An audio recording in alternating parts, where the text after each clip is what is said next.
This is a year on from your spectacular efforts when dealing with the Pirates of the Caribbean Part 3.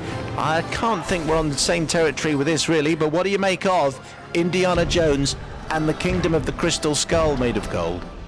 Okay, well, let's get the background sorted out. So it's a long time coming. Apparently, when they did the first three Raiders movies, it has now been said that they were always meant to be a five-parter, although it seems to me that everything that has anything to do with George Lucas, who, of course, is behind the story and the production and everything, he always says, oh, yes, I always intended to be 5 parts, always intended to be 7 parts, always intended to be 6 parts. I mean, they did the same thing with The Matrix. It was always going to be a trilogy, and I'm not entirely sure that I believe that. But, anyway, of course, what inevitably happened was they made 3 films, and the series fizzled out. Then there was that Young Indiana series which kind of poodled around for a while, and for a long time they've been talking about doing the new Indiana Jones movie. Now, when I interviewed Spielberg, and I think that's now 18 months ago, maybe 2 years ago, it was just in the point when they had a script that had been written by Frank Darabont, who made Shawshank Redemption, which is I think everyone agrees that Shawshank Redemption is brilliantly written, and that script had just been rejected by George Lucas on the grounds that the story didn't work, as if George, is the great man to ask about the story. So they were sort of uncertain whether they were going to go forward or not. Now there's a new script by David Koepp, and Spielberg had said, look, I'm not going to do this unless I can absolutely guarantee the audience I'm going to give them something new, because so much has happened since we made the first Indiana Jones movies, and if I do it, I want it to be a double helping of butter popcorn with extra frosting on top. And that was his absolute, baseline. If I can't do that, sorry, there's a fire engine going by. If I can't do that, then it's not worth doing. So, now we have the new Indiana Jones movie, which has had several titles. It's very interesting that when you tried to say the title just a minute ago, you said Indiana Jones and the Devil's Head or whatever it is. And it's definitely been the refrain of the Croisette here. Everyone's been saying Indiana Jones and the Skull of the Kingdom Crystal or the Gold Paint, whatever. Because the fact of the matter is, the first problem you have with this film is Indiana Jones and the Kingdom of the Crystal Skull is not a particularly fantastic name. I mean, apparently other titles suggested were and the City of Gods, the Destroyer of Worlds, the Four Corners of the Earth, the Lost City. I mean, there's a whole of the Quest for the Covenant, loads of other things, all of which are much, much more memorable titles. But the Kingdom of the Crystal Skull is not a great title, and it kind of sets the tone for everything that's going to come, because I do believe that films have to have good titles. They have to, the title has to work, and I think that's the first falling point. So there's no point in repeating the plot, because there are so many different versions of the script. The thing they finally arrived at doesn't have a plot that can be easily summed up, but all you need to know is there's a bit of everything. There's 1950s nuclear testing. There is possible alien body abduction, highly magnetic alien body abduction. The baddies this time are the Russians. Whereas before it was all the stuff about Nazis, I hate Nazis. Well, now we're in Cold War, so it's the Russians, so it's okay because they're now the people that it's all right to dislike. I don't know how that happened.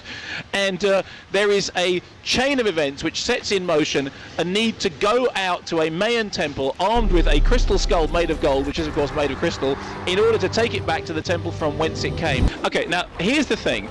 When Spielberg made that first Indiana Jones movie, he was coming off the back of 1941, which had been a total catastrophe, and his career was slightly in the dumper. And what he needed to do is he needed to prove that he could make something, fast, cheap, something that was kind of, had good old-fashioned storytelling, and that's what he did with Raiders of the Lost Ark. What subsequently happened is that the series became the biggest, huge, big event thing possible. So the new movie has this massive weight on its shoulders that it has to be the most important, most successful, most financially productive opening in living memory. And the thing is, in the end, Indiana Jones is a B-movie franchise. That's what's good about it. I mean, I have said on several occasions that the thing with Spielberg's movies is the less important he thinks the theme is, the better the films are. So, Jaws is a better movie than Schindler's List. So, War of the Worlds is a better movie than Munich. And I think also, actually, E.T. is a better movie than Close Encounters. And although Close Encounters is the one that's kind of taken seriously, and E.T. is the film that Spielberg himself thinks is his best movie. So, going into the Raiders series, you would think that what was going to happen is, fine, we're back into the popcorn territory, because nobody does popcorn movies like Spielberg. That's what he does really well. The problem is it's carrying the weight of relaunching the Indiana Jones series, and it can't really bear the weight. Now, Lucas and Spielberg have said that in making the new film, they deliberately look back to the old films. That Spielberg has said, I wanted to kind of become the filmmaker that I sort of was, but I sort of grew out of being. And he said to his cameraman, go back and look at the old films, see what they look like. I want to have that comic strip sort of effect. I don't want to use a bunch of digital stuff. I want the stunts to be, physical stunts. I want the film to have the look of the old movies, and to some extent they have done that, but the problem is that it does just look like one of the old movies, and it's not a lot more than that. So on the one hand, you have the problem of high expectations. On the other hand, you have the problem that what we finally got is just a little bit more of the same. Now, it's not terrible.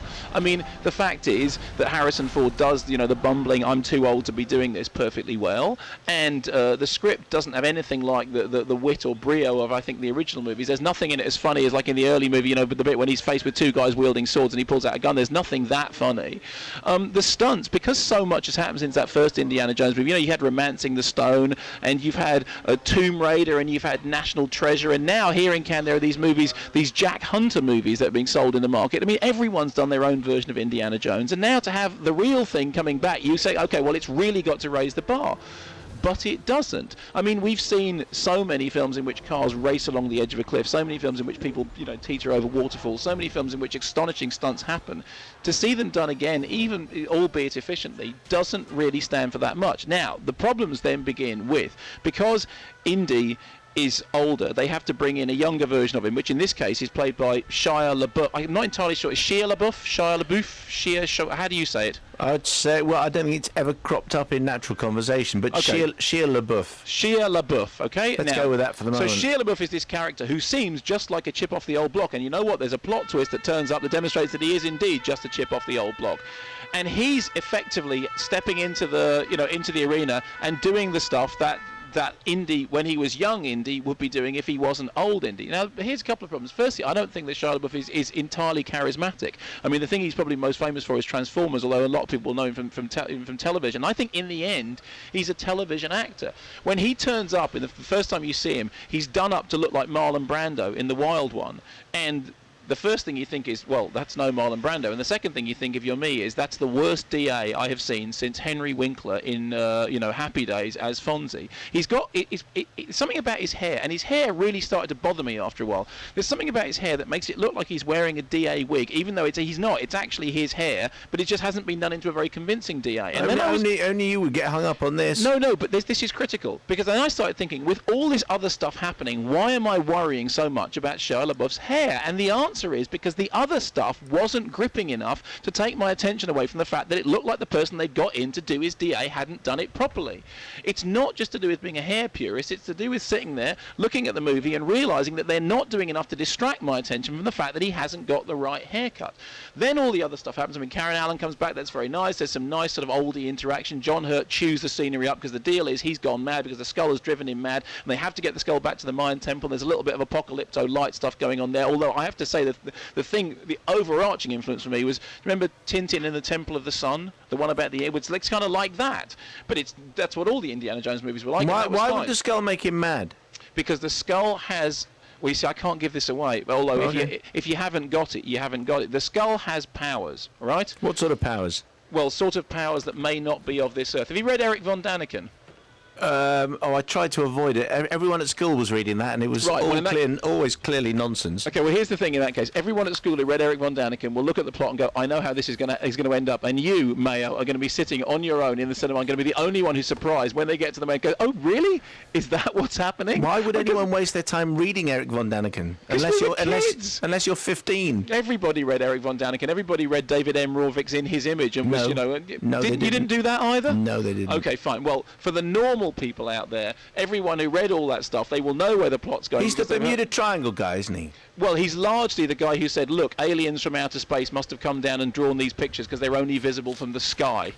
Right. Well, which, of course, turned out not to be true. Anyway, sorry, just to finish all this off, and I want to be absolutely clear about this, Indiana Jones and the Kingdom of the Unmemorable Name is not a terrible movie. It's just... What's remarkable about it is just how unremarkable it is. And I have to say that I think for fans who have so much invested in the Indiana Jones trilogy, that is going to be a big disappointment. For other people who have less invested in it, it's just going to be a popcorn couple of hours, but it is no more than that. It's not. We're not talking about George Lucas going back and tramping all over the memory of Star Wars as he did with the prequels. We're not talking about the third Pirates of the Caribbean movie, which caused my head to explode this time again. It's nothing like on that level.